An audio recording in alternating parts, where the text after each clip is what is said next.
Welcome to the Songwriter Theory Podcast. I'm your host, Joseph Vidala, and we're going to talk about music theory, lyric writing, creative productivity, inspiration, and more. I'm super excited to have you here, so let's dive into the episode. Hey friend, today we are going to talk about why lyric rhyming is totally unnecessary. And the reason I want to talk about this is if there was one piece of feedback that I would have for basically everyone who's ever showed me a lyric, and anybody who's come up to me and been like, hey man, I know you write music and I just wanted to show you this that I've written and see what you think. And the only thing that has been absolutely universal from the people's lyrics who needed a lot of work to the people who had a really good lyric, but it was just something that seemed there's something that sort of identified them as new to this, I guess, was rhyming.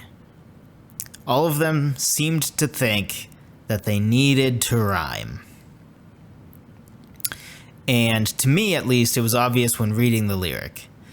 So we're going to go through 3 reasons why it's important to understand that rhyming is totally unnecessary. I'm not saying it's bad, but it's totally unnecessary. So the first reason is that it so often can just be shackles that sort of inform your lyrical decisions more than it should. So the second you lock into a rhyming scheme, right? So say you have an A-B-A-B rhyme scheme. The second you write that first verse or whatever it might be with that rhyme scheme, you're now committed to that, right? So if you've rhymed the first line and the third line, and you have the second line, and in the first verse or in the first part of the verse, you rhymed A, B, A, B, you know that now with the fourth line, again, you need to rhyme with whatever the last word is of line 2, which is not necessarily a problem. But sometimes you get into a situation where you are just like, what rhymes with orange? Nothing. Or, maybe it's a word that has some rhymes, but all of them are just obvious, right? Like you had light, and now guess what? You're going to rhyme with night. Congratulations. You did the same rhyme as everybody else. Now, again, that's not necessarily bad, right? Sometimes things are used a lot for a reason. So, for example, night and darkness are often used to mean bad things for symbolism. And you know what? It's never really going to get old because it's kind of a universal principle. The sun rises every day. The sun sets every night, and most, if not all, humans seem to have this ingrained fear of the dark in them. So because it's so real to us, it's never really going to go away. So my point is not that is bad to use light and night to rhyme. But sometimes we have that sort of thing where you're just forced into a rhyme, and really our goal here should be to write a great lyric, right? You want to mean every word you say. You don't want to be just forcing yourself to write something that isn't really precisely what you want to say, but hey, it rhymes. Like, that's not what you want, right? You want to say exactly what you mean. And we already, when we're writing a lyric, need to worry about syllables, right?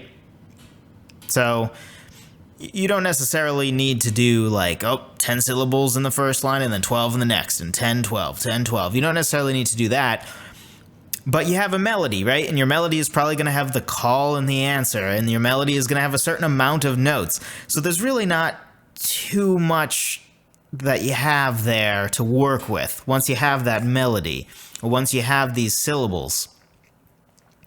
You might be able to add an extra syllable, slip one extra one in, or take one away, maybe 2, but for the most part, you're committed. If you have 9 syllables in your first and third lines in your verses, and 12 in the other ones. Like, you're not going to be able to go that far from that.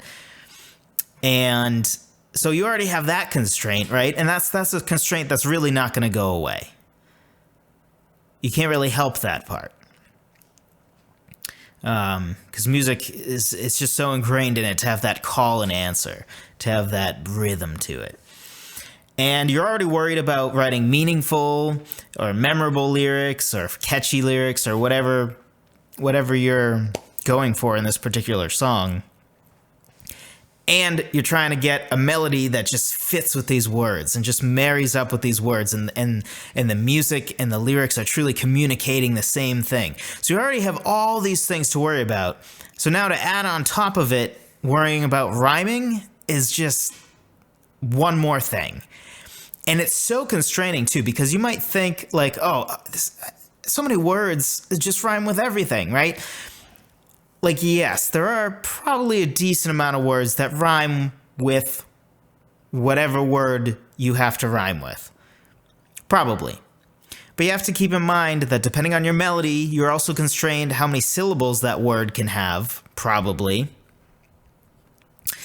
And you also might be surprised how few useful words rhyme with whatever word you have. So if you want some examples, just go to rhymezone.com, which is a great place for finding rhymes if you are rhyming in a song. And if you just go through some words, you might be surprised by some words that you would think, I can just write this word and I can rhyme with something meaningful easily enough, right? And, there's like 7 usable words with 1 syllable, 5 usable words, 2 maybe, and then 3 with 2 syllables, and so you'd be surprised. And in general, I think most of us can agree we want to free ourselves from rules that constrain our creativity, right? And we already have a bunch of rules to work with, right? We write a song in a particular key. For the most, our song has to sort of revolve around one story or one theme. One song doesn't usually talk about your breakup at the same time you talk about your grandfather dying, right? Like those two usually aren't going together. So you already have these different rules and constraints. And another thing is we don't want a crutch. And rhyming can so often be a crutch, where it's like, I don't really know what to say next, but I know what word I have to rhyme with, so let's just rhyme, and if it works, great. Which is not a trap you want to get into, because then you might have some lyrics and they rhyme and they just sound so good, but they might not actually mean anything, or they might not mean precisely what you want to mean. Then you might get into some problems where your lyrics kind of just don't make sense, or you have a random line in there where everybody's like, what does that have to do with anything? And that's not what we want. So reason number 1, again, is that it so often can be shackles that inform your lyrical decisions more than it should. So what's number 2? Number 2 is that it can make a song overly predictable or feel like it's unoriginal.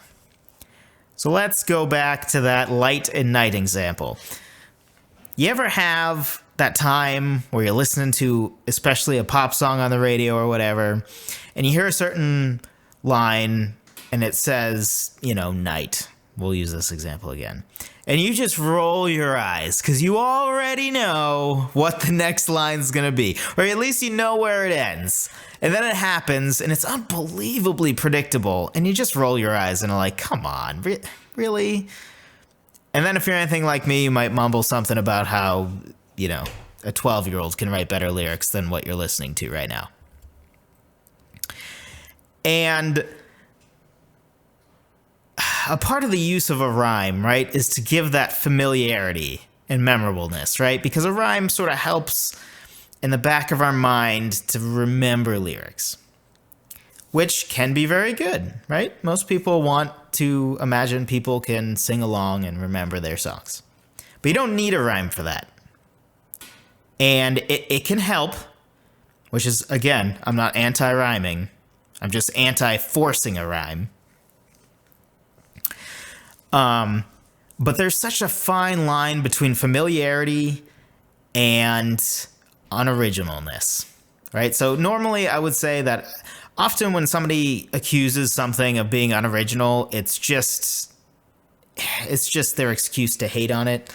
There are certainly things that are perfectly unoriginal, but there's nothing new under the sun, right? Like you're not going to make up a new musical key for this, right? You're not going to, even though a 7 chord is like never used in most music because it just sounds so bad. A minor 7 in a major key diminished 7 in a major key almost never sounds good. There's a reason why it's not used very often outside of, say, classical music, where due to the advanced compositional nature of it, they can find ways to make it work. But in your average song, it's not going to work. And there's such a fine line between familiar and what I just talked about with people rolling their eyes, right? Like, let's take what can be very divisive in Star Wars Episode 7. Now, depending on who you are, you either are confused right now, in which case, go watch Star Wars. It's great. Or you either rolled your eyes because you're like, oh, that movie was a carbon copy of Episode 4, blah, blah, blah, blah, blah. Or you're rolling your eyes because you're like, oh, so many people I hear complaining that it's a carbon copy of 4, but it's not. So one lesson to take from that is you're never going to make everybody happy. But the second thing is, so you get into the movie, right? And there's a girl who's an orphan on a desert planet, which you might not even notice or care that, oh, well, Luke was basically an orphan and he was on a desert planet. And, oh, look, this character, like Luke, just magically seems to have crazy force abilities for somebody who's never been trained. And you keep going through the movie, and there are other things that are like that you may or may not notice are sort of parallels to 4. And depending on your perspective, you might see them more or less how I see them, as parallels and not copying. There's a difference there. Parallel is intentional and to draw a point. But then, if you're like me, you get to Starkiller Base, which is basically Death Star 3. And that is the point at which you roll your eyes and say, really? Really? Because just then, the familiarity just went too far. It went too far. And you may or may not agree with that. You may think it even happened earlier than that. But the point is, there's a beauty, and I think a lot of us enjoyed some of the familiar things and Easter eggs we got in 7 before it just went too far with Death Star 3. Like, we've had 2 Death Stars. It's enough. We don't want any more. Please stop. And other examples of this is food, right? If you think of, like, what's the most popular Chinese foods? Pork fried or whatever fried rice, right? We as Americans are pretty used to rice. We have white rice in a lot of stuff. And lo mein. It's basically like Chinese spaghetti. It's not. I would take it well over spaghetti. But it's that familiarity. What do kids really love? Or maybe even a lot of us adults too. Sweet and sour chicken, which is basically the Chinese answer to chicken fingers, right? Everybody loves the stuff that's familiar but different, right? If you just go to a restaurant and it just says cheeseburger, you're like, really? Just a cheeseburger? Meh. But if it says something like, I don't know, something just too far, like raw beef burger, then you're like, ew, that's gross. What is the matter with you? But right in the middle, where you have some fancy, like, you know, deep fried chicken burger, which is literally just a burger with chicken tenders on top, which I've actually never seen at a restaurant, which is kind of surprising now. Somebody should steal that idea, and I will go to your restaurant. Right? And all of a sudden, everybody's ordering that, and that's probably the dish you're known for. You just took two familiar things and put it together in a way that nobody has before. So there's a fine line there, because if you just add a little bit too much craziness, people leave, right? You can add an egg to a burger, and everybody's like, oh, that's so cool. You add bacon to a burger, everybody's like, oh, that's so cool. You can add one different cheese to a burger, and everybody's like, oh, that's great. You can add barbecue to a burger. Oh, that's great. But if you add too much, like, say you add lo mein to a burger, all of a sudden everybody's like, whoa, too far, man. Too much. And rhyming's the same thing. Or familiarity in general, really, is the same thing. You want it to be familiar, just not too familiar. It can't just be a regular cheeseburger. You gotta have a fancy or different sauce on it. But it's gotta be a sauce that's familiar. It's gotta be like a mix of other sauces I've had before, all together. Or maybe put an egg on it, right? I like eggs and I like burgers. They're both familiar to me, but the combination's not familiar. And we're really the same for everything, whether it be movies, as I mentioned, or food, or your lyrical familiarness, the rhyming, how familiar it sounds. So, reason number one, again, it can often be shackles that inform your lyrical decisions more than it should. Reason number two, it can make a song overly predictable or feel like it's unoriginal. Number three, and this is my personal favorite, and if so far you have rolled your eyes at me and said, Joseph, you're insane, and I don't know why I haven't turned the podcast off yet. Here's my favorite one. No one will notice or care that you don't rhyme. No one will notice. No one will notice. No one will care. It is only one tiny part in the scheme of all the different pieces that come together to make a song work. Now, if right now you rolled your eyes or you thought, that's not true, tell me right now, your favorite song, does it rhyme or not? I bet you can't answer that question. I bet right now you're thinking about it. You're singing it in your head, or you're singing it out loud, and you're trying to think, does it rhyme? Because you did not know off the top of your head. You might have guessed off the top of your head and you had a 50-50 shot, but you did not know. And it's your favorite song. So it doesn't matter. It just doesn't matter, friend. It does not matter. So don't force a lyric, because nobody will notice. Nobody will care.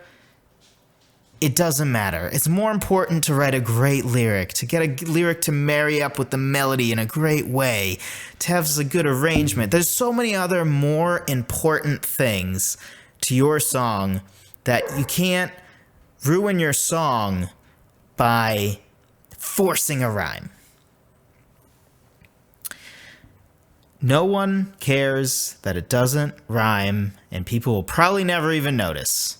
Because again, you didn't probably even know just now when I asked if your favorite song rhymed. And it's your favorite song. There's so many ways to make or break parts of a song. The flow of the chords, the flow of the melody, lyrics that don't work, syllables lining up, transitions between song sections, instrumentation, vocal performance. So many other parts are just so much more important and actually matter that to put those all aside to just make sure you get a rhyme to work is just silly. Don't do it. Don't do it. I want you to write some great lyrics. I want you to be relieved of your shackles. Write a lyric that you mean. And if it rhymes, great. If you can make it rhyme and you're not compromising what you want to say, great. If you look at my songs, I have songs that rhyme. I have some that don't. I have some that do. I have some that only do for the chorus, but they don't for the verses, or they do for the verses and they don't for the chorus, so they just do for certain parts. Whatever. Doesn't matter. Just don't force it. If there's one thing I want you to take from this, it's don't force the rhyme. It's not as important as you think. So think of it like this. If you're still not convinced, if by some miracle you actually did know off the top of your head whether or not your favorite song rhymed, I have an example for you that we're going to talk about.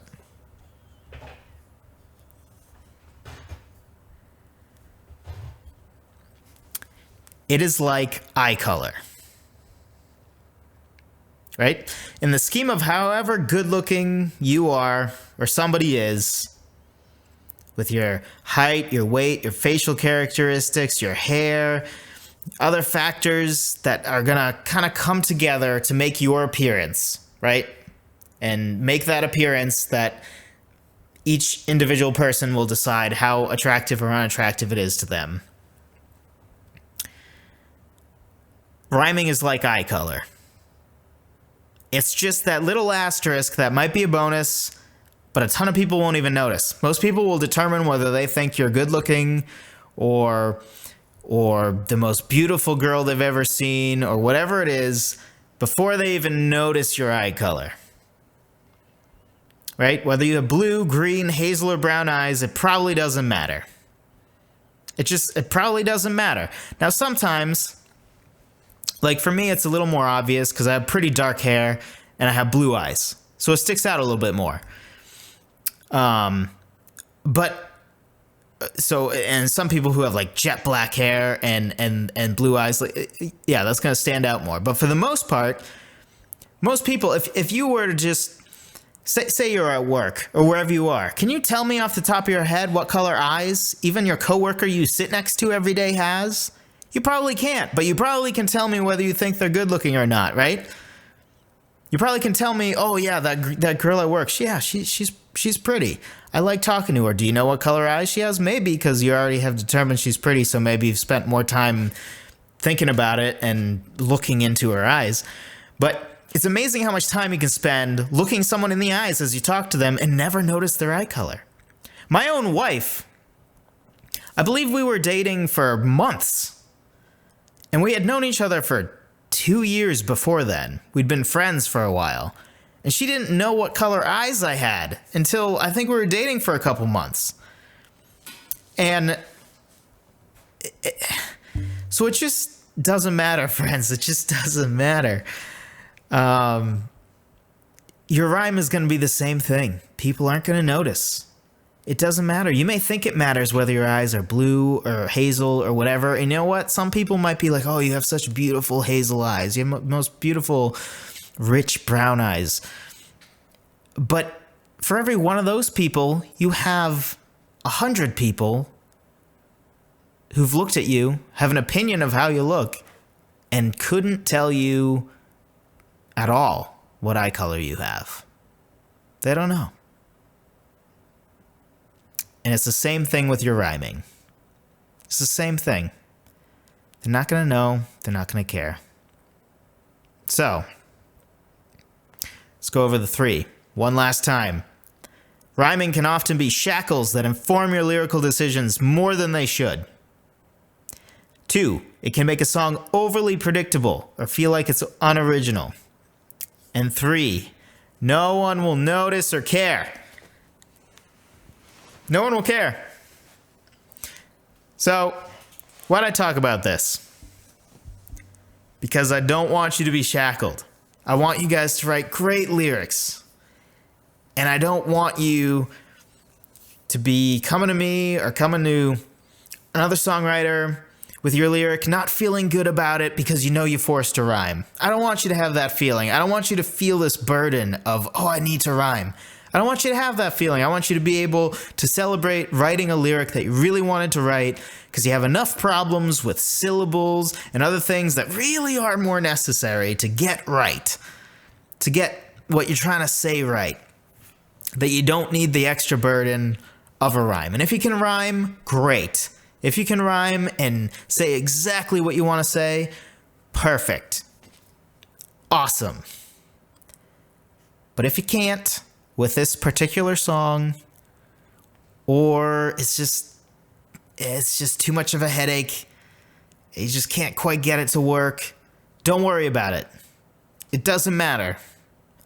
There's a million things in your song that matter: your melody, your music, your lyrics overall, how well it flows, the arrangement when it comes to the recording, what kind of piano part you have, whether your hook is catchy or not, whether your hook is memorable or not. The rhyming doesn't matter. So friend, please don't force the rhyme and go out and write some awesome lyrics. Thanks for listening to the Songwriter Theory podcast. Be sure to subscribe and tell a friend. If you want to jumpstart your songwriting, be sure to download my free guide on 10 proven ways to start writing a song at songwritertheory.com/free guide. Whether you're brand new to songwriting or a seasoned vet, this guide will help you to avoid staring at a blank page wondering where to start. Even if you just want to figure out some different ways to start writing a song, this free guide is for you.